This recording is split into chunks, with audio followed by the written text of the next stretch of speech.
మిత్రులు ఆరోగ్యాభిలాషులందరికీ నమస్కారం. మిత్రులారా, ఆరోగ్యాన్ని కాపాడుకోవడానికి ఒక ఖచ్చితమైన నిబంధన పొద్దునే లెగడం. పొద్దునే లెగడం అనేది ఏ పొద్దునంటే ఎన్నింటికి లెగిస్తే పొద్దున, అసలు పొద్దున ఎలా లెగ్గలం, ఈ సమస్యలన్నీ ఇవాళ మన సమాజంలో ఉన్నాయి.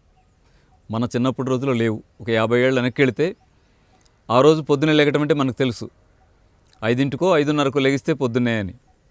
లేదు, కనీసం 6 గంటలకైనా, చిన్నపిల్లలైనా 6ంటికి లెగటం పొద్దున్నే అని ఆనాడు మనకు తెలుసు. కానీ ఈరోజు పరిస్థితి ఎలా వచ్చిందంటే, పొద్దునే అంటే పొద్దున్నే ఎన్నింటికి లేవమంటారు అనే ప్రశ్న వచ్చేసిన పొజిషన్ ఉంది. కానీ మన ఇష్టాలు, మన ఉత్పత్తి విధానంలో ఉన్నటువంటి మంచి చెడులు ఇవన్నీ ఒక భాగం అయితే, ఈ నేచర్లో ఆరోగ్యాన్ని కాపాడుకోవాలంటే ఒక ఖచ్చితమైన నిబంధన పెందలాడు లెగడమే. ఎవరైతే 5 గంటల వరకు లెగిసి మెలకుతో ఉండి ఫ్రెష్గా తయారవుతారో వాళ్ళు ఎంత యాక్టివ్గా ఉంటారో మీరు గమనించండి. అలా కాకుండా 9ంటికి 10ంటికి లెగిసిన వాళ్ళ పొజిషన్ ఎట్లా ఉంటుందో గమనించండి. బద్ధకంగా లెగిసి పాపం హడావిడిగా తయారైపోయి మీరు పనికి వెళ్ళొస్తారు. అర్ధరాత్రి దాకా నిద్రపట్టదు, ఈ పొజిషన్ ఉంటుంది. ఇది ఎలా మేనేజ్ చేయాలి? నేను చెప్తున్నప్పుడే నా మనసులో మెదులుతున్న వైరుధ్యం ఏంటంటే, పొద్దునే 5ంటికి లెగండి అనే దాన్ని కామన్ సూత్రంగా చెప్తే ఇది అందరికీ సాధ్యమయ్యే పనేనా అని నాకు మనసులో ఉంది. ఉండి కూడా ఒక సత్యాన్ని చెప్దాం, అయితే అవుతుంది, అవ్వకపోతే అవ్వకపోతుంది, సత్యం కదా. ప్రకృతి మన సృష్టికర్త మనకు విధించిన ఒక ఖచ్చితమైన నిబంధన. జీవులన్నీ కూడా వాటి కేటాయించిన టైంలో అవి నిద్రలేగడం. అర్ధరాత్రి జీవించే జీవులు ఉంటాయి. నిశాచరులు అంటాంగా చీకట్లో తిరుగుతూ ఉంటాయి. పగటి చెరువులు అంటాం కదా, పగట్లో తిరుగుతూ ఉంటాయి. మరి మనం ఎవరం? అర్ధరాత్రి తిరిగేవాళ్ళమా, నైట్ నిద్రపోయేవాళ్ళమా అని అంటే చాలా సూటిగా పగలు తిరుగుతూ రాత్రి నిద్రపోయేటువంటి జీవులుగా మనల్ని ప్రకృతి సృష్టించింది. కానీ మనం ఏం చేసాం? ఇంకా ఎలా, ఇంకా లాభం ఎలా, ఇంకా ఉత్పత్తి ఎలా, ఇంకా కోట్లు ఎలా అనే యాంగిల్లోంచి ఆలోచించాం. కానీ నేచురల్గా ఉత్పత్తి విధానాన్ని సెట్ చేసుకోవడం ఎలా అని మనం ఆలోచించినట్టయితే, ఉత్పత్తి అంతా కూడా పగలు ఉత్పత్తి చేసుకోవాలి అనే యాంగిల్కు మనం వెళ్ళుండేవాళ్ళం. నైట్ ఏదన్నా జరగాల్సి వస్తే మెకానిజాన్ని డెవలప్ చేసుకొని, మెకానికల్గా మిషనరీని డెవలప్ చేసుకొని ఉత్పత్తి విధానాన్ని మార్చుకునేవాళ్ళం. అలా కాకుండా ఏం చేసామంటే, సిస్టమ్ మార్చేసాం, షిఫ్ట్ సిస్టమ్ తెచ్చాం, మనిషిని మిషన్ చేసాం, చేసేసి 3 పూటలా పనిచేయాల్సిందే అనే పద్ధతి చేసాం. కాబట్టి ఒక మనిషి డ్యూటీ చేస్తూ ఉంటే ఒక నెల రోజుల్లో 3 సార్లు ఆయన టైమింగ్స్ మారిపోతూ ఉన్నాయి. ఒకరోజు పొద్దున లెగుస్తాడు, నైట్ పడుకుంటాడు. ఒకరోజు మధ్యాహ్నం లెగుస్తాడు, అర్ధరాత్రి పడుకుంటాడు. ఒకరోజు ఈవినింగ్ 6 గంటలకు షిఫ్ట్ ఎక్కుతాడు, తెల్లారి 6ంటి దాకా రాత్రి మొత్తం డ్యూటీ చేస్తాడు, పగలంతా నిద్రపోతాడు. అంటే ఆయన హెల్త్ ఇంకెక్కడ బాగుంటుందండి? ఇప్పుడు మనం చెప్పే ఆరోగ్య సూత్రాలు ఎన్ని పాటించినప్పటికీ వాళ్ళ ఆరోగ్యాన్ని బాగు చేసుకోవడానికి వాళ్ళకి ఎంత కష్టంగా ఉంటుంది. ఎందుకు అంటున్నానంటే, నిద్ర అనేది ఒక రకంగా రీఛార్జ్ లాంటిది. ఇప్పుడు సెల్ ఫోన్ ఛార్జింగ్ అయిపోయింది, ఛార్జింగ్ పెడుతున్నామా లేదా? అలా బాడీలో ప్రతి సెల్ రీఛార్జ్ అవ్వడానికి, మన మైండ్, ప్రధానంగా మైండ్ రీఛార్జ్ అవ్వడానికి అన్నిటికీ అత్యంత మూలమైంది నిద్రే. మనం జీవితకాలంలో సగం కాలం అంతా కూడా నిద్రపోతూ ఉంటాం, సగం కాలం అంతా మెలుకుతూ ఉంటాం. ఈ సగం కాలం నిద్రపోతున్నాం కాబట్టే మెలకు ఉన్న కాలంలో హాయిగా ప్రశాంతంగా మన జీవన కార్యక్రమాలను సాగించుకోగలుగుతాం. అలా కాకుండా నిద్ర టైం బాగా తగ్గిపోయిన వాళ్ళని చూడండి ఎంత అలజడిగా ఉంటారో. మామూలు మనిషి ఒక్కరోజు నిద్రపోకపోతే చూడండి ఎట్టా ఉంటాడో. అలా కాకుండా ఈ ఉత్పత్తి సిస్టంలో మనం తీసుకొచ్చిన మార్పులు ఏం చేస్తున్నాయంటే, మనిషి జీవితాన్ని అతలాకుతలం చేస్తూ ఉన్నాయి, ఆరోగ్యాన్ని పాడు చేస్తూ ఉన్నాయి. ఇది నేనంటే అవుద్దా? అయ్యేది కాదు. మరి ఇది కరెక్ట్ కదా అని ఇప్పుడు డ్యూటీ మానేస్తారా, జాబ్లు మానేయాలా? అయ్యే పని కాదు.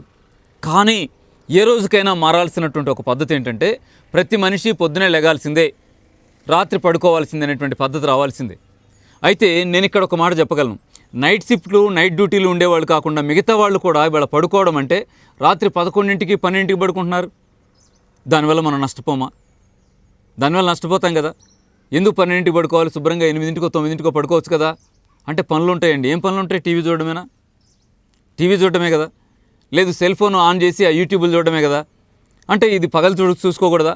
ఏదో ఒక టైంలో ఒక గంట కేటాయించి ఉదయం ఒక హాఫ్ అన్ అవర్, సాయంత్రం ఒక హాఫ్ అన్ అవర్ అలా మీరు చూసుకోవచ్చు కదా. గంట పెట్టుకోండి, చూడొచ్చు కదా. అలా కాకుండా ఈవినింగ్ నైట్ మొదలెట్టేసి 9ంటికి ఆన్ చేసి ఆ ఫోన్ ఆన్ చేసి నిద్ర వచ్చేదాకా. అంటే ఎప్పుడు నిద్ర రావాలి? టీవీ చూస్తూ నిద్ర రాదు. సెల్ ఫోన్లో యూట్యూబ్లో మీరు వీడియోలు చూస్తూ నిద్ర రాదు. ఎందుకు రాదు అంటే, అలా కాన్సన్ట్రేట్ అయిపోయి నిద్ర లేని దశకి మెదడు వెళ్ళిపోయి అలా చూస్తూనే ఉంటారు. చూసేది అర్థం చేసుకోలేరు, శుభ్రంగా నిద్రపోలేరు. తెల్లారి పొద్దున ఎంత అనీజీగా ఉంటుంది. మీరు ఇది గమనిస్తే చూస్తూ ఉంటారు మనాళ్ళు. సెల్ ఫోన్, ప్రధానంగా సెల్ ఫోన్ చూసే వాళ్ళలో వచ్చేటువంటి పెద్ద సమస్య ఏంటంటే చూస్తూ ఉంటారు. చూస్తూ ఉన్నప్పుడు ఎవరైనా ఇంట్లో కుటుంబ సభ్యులు పలకరిస్తే వాళ్ళ మీద రాబడతారు. వీళ్ళు చూస్తూ ఉంటారు. వాళ్ళు వచ్చి కాదు ఏంటి విషయం అంటే చూసుకోరాదా, చేసుకోరాదా, ఏంటి నీ గోల, ఇవన్నీ వచ్చేస్తాయి. అదే ఆ సెల్ ఫోన్ చూడరు, మర్యాదగానే మామూలుగానే ప్రేమగానే మాట్లాడుకుంటారు. అంటే మైండ్ ఎంత డిస్టర్బ్ అవుతోంది, నిద్ర ఎంత డిస్టర్బ్ అవుతోంది, హెల్త్ ఎంత డిస్టర్బ్ అవుతోంది. మిత్రులారా, ఇది మీకు చాలా విషయం సూటిగా చెప్పాను, జాగ్రత్త తీసుకోండి. మన ఆరోగ్యాన్ని కాపాడుకోవడం అనేటువంటిది మన చేతుల్లో ఉండాలంటే టైంకి నిద్రపోవడం అనేది ఉండాల్సిందే. అందరం షిఫ్ట్ డ్యూటీల్లో ఉన్నామా, నైట్ డ్యూటీలో ఉన్నాం లేం కదా, మరి ఎందుకు 11ంటికి పడుకుంటున్నాం? అర్జెంటు పనులు అంటే ఏంటి అర్జెంటు పనులు? పగలంతా చేసుకోవచ్చు కదా, శుభ్రంగా పడుకోండి. మీరు పెందలాడు లేస్తే, మీరు యువతల 2 గంటలు ముందు పడుకుంటే లెగటం 2 గంటల ముందు లెగుస్తారు కదా. ముందు గంటలు లెగిసినప్పుడు ఎంత హాయిగా ఉంటుందంటే పక్షులు లెగిసే టైంకి మీరు లెగండి, జంతువులు లేసే టైంకి మీరు లెగండి. అన్ని రకాల పగటి జీవులన్నీ కూడా 5 అయ్యేసరికి ఆలాహలంగా కోలాహలంగా కూకు నాదాలతో అలా వెళుతూ ఉంటే, చిన్నప్పటి రోజులు గుర్తున్నాయా? గ్రామంలో అలా ఉంటే తెల్లారేసరికి పక్షుల అరుపులు మనల్ని నిద్రలేపాయి. ఇవాళ పొజిషన్ ఏంటి? పల్లెల్లోనూ పట్టణాల్లోనూ పక్షుల అరుపులు వినకుండా అయిపోయాం. సూర్యోదయాన్ని చూసే పరిస్థితి లేదు. సూర్యోదయాన్ని ఎందుకు చూడలేకపోతున్నాం? పల్లెలో లేకనా, ప్రశాంతత లేకనా, నైట్ డ్యూటీలో ఉండా కాదు, అర్ధరాత్రి నిద్రపోవడం నేర్చుకొని శుభ్రంగా ట్యూబ్లైట్లు అన్నీ వేసేయడం, టీవీలు ఆన్ చేసేయడం. ఇంక నిద్ర ఎక్కడ వస్తుంది? మేము రోజు అలాగే పడుకుంటామండి. ఎందుకు పడుకుంటారు? ఆ టీవీ 4 రోజుల కనెక్షన్ కట్ చేయండి. టీవీ కనెక్షన్ కట్ చేస్తే మీకు అర్థమైపోద్ది 9ంటికి పడుకోవడం ఏంటో. వారం రోజులు ఉండండి, వారం రోజులు ఎంత సుఖం తెలిసి వస్తుందో. ఆ తర్వాత అనుకుంటారు, అమ్మ టీవీ కనెక్షన్ ఇచ్చినా పగలు చూడాలి తప్ప రాత్రి చూడకూడదని. లేదా ఓ పని చేయండి, అమ్మమ్మ గారి ఊరుందా, వెళ్ళండి. తాతయ్య వాళ్ళూరో, అమ్మమ్మ వాళ్ళూరో, లేదా మన చుట్టాలో, బంధువులు, స్నేహితులు, మీకు చాలా ఆప్యాయంగా రిసీవ్ చేసుకోగలిగే ఫ్రెండ్స్ ఉన్న పల్లెటూరు ఎంచుకోండి. వెళ్ళండి, అక్కడికి వెళ్ళి 4 రోజులు ఉండిరండి. అక్కడ సాయంత్రం 7 అయ్యేసరికి చీకటైపోయి పడుకోపోతే అట్లా అనే వాతావరణం వస్తుంది. శుభ్రంగా నిద్రపోండి. వారం రోజుల తర్వాత ఇంటికి వచ్చి అదే టైంకి పడుకోవడానికి ట్రై చేయండి. ఎంత అద్భుతమైన ఆరోగ్యాన్ని మీరు పొందొచ్చో.